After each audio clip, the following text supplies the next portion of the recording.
ఈరోజు వైవి సుబ్బారెడ్డి గారిది చూసుకుంటే ఈరోజు సోషల్ మీడియాలో ఒకటే రన్ అవుతుంది. ఎందుకంటే కల్తీ జరిగిందని సొంత బాబాయే ఒప్పుకుంటున్నారు. మరి సిట్ చెప్పిన దాన్ని ఎందుకు ఒప్పుకోవట్లేదు? జగన్కి అదే కదా, జగన్కి ఉన్నది ఏంటంటే వాళ్ళ బాబాయ్ చెప్పాడు, దాని గురించి ఏంది బాబాయ్ నువ్వు ఇట్లా చెప్పావు నిజమేనా అని చెప్పేసి లవలకు పిలిస్తే గొడవలేస్తాడు అని చెప్పేసి భయం పడుతుంది అని చెప్తే వాళ్ళ పని కూడా అదే. ఎవరి పని అయినా కానీ అక్కడంతా రూలింగ్ ఉండిద్ది. రూలింగ్ మొత్తం అక్కడ ఎట్లా ఉండిద్ది అంటే నువ్వు చేస్తావా చేస్తావా, డూ ఆర్ డై.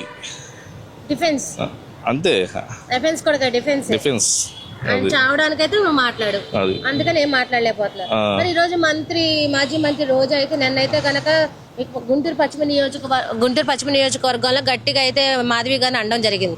కానీ మొన్న అలా అనడం, నిన్న ఎలా అనడం, నిన్న రాత్రి వచ్చేసాము జోగి రమేష్ నాయుడు వెంకటేశ్వర స్వామితో చాలా భయం వేస్తుందని చెప్పడం, మరి ఎలా కనిపిస్తుంది వీళ్ళకి? అంటే జగన్మోహన్ రెడ్డి అంటే భయమా లేకపోతే వెంకటేశ్వర స్వామి అంటే భయమా?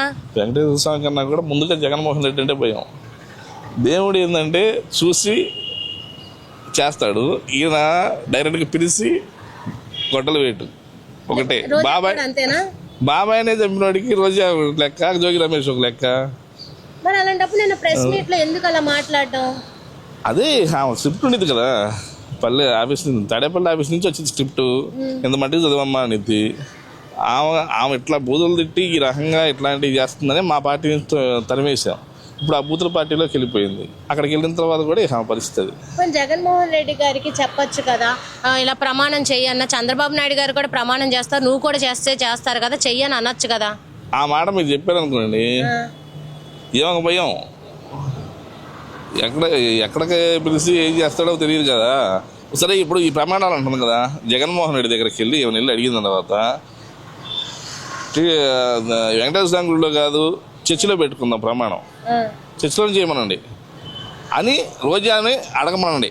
జగన్మోహన్ రెడ్డి వెళ్ళి అన్న జరగలేదని చెప్పేసి ప్రమాణం చేయన్నా అని చెప్పేసి చర్చిలోనే అనేది ధైర్యం కూడా ఏమో లేదు. సరే వెళ్ళి చేసినా కానీ అన్న తర్వాత రోజా కనుక మనకి ప్రెస్ మీట్లో కనపడితే మనం దాంట్లో కలిసి జరగలేదని చెప్పేసి ఒప్పుకోవచ్చు. అంటే ఇప్పుడు దైవాలంగా టీడీపీ వాళ్ళని కొంచెం అన్న వదిలేస్తారు, జగన్మోహన్ రెడ్డి అయితే వదలడానికి భయమా? మరి అంతే కదా మేడం, అంతే కదా. కల్తీ నెయ్యి విషయంలో మనం ముఖ్యమంత్రి గారు, డిప్యూటీ సీఎం గారు, మన పిఎం గారికి కూడా తీసుకెళ్ళి ఆ రకంగా ఈ విష ప్రసాదం తీసుకెళ్ళి తినిపించాడు అమిత్ షా గారు. కేంద్ర ప్రభుత్వంలో ఉన్న పెద్దలకు అందరికీ కలిసినప్పుడల్లా శాలువాతో పాటు లడ్డు తీసుకెళ్ళి ఇచ్చి చేస్తున్నారు. ఈ విషయం వాళ్ళు కూడా వాళ్ళ చేత కూడా తినిపించారు. ఇప్పటికైనా కానీ నేను జరిగిన తప్పు చేశాను స్వామి అని చెప్పేసి గుడికాడికి వెళ్ళి మొత్తం తుడిసి కడిగేసి నాకు తగిన శిక్ష నువ్వే ఈ స్వామి అని చెప్పేసి వెంకటేశ్వర మొరపెట్టుకున్నా కానీ ఏదన్నా ఆలోచిస్తాడేమో. అది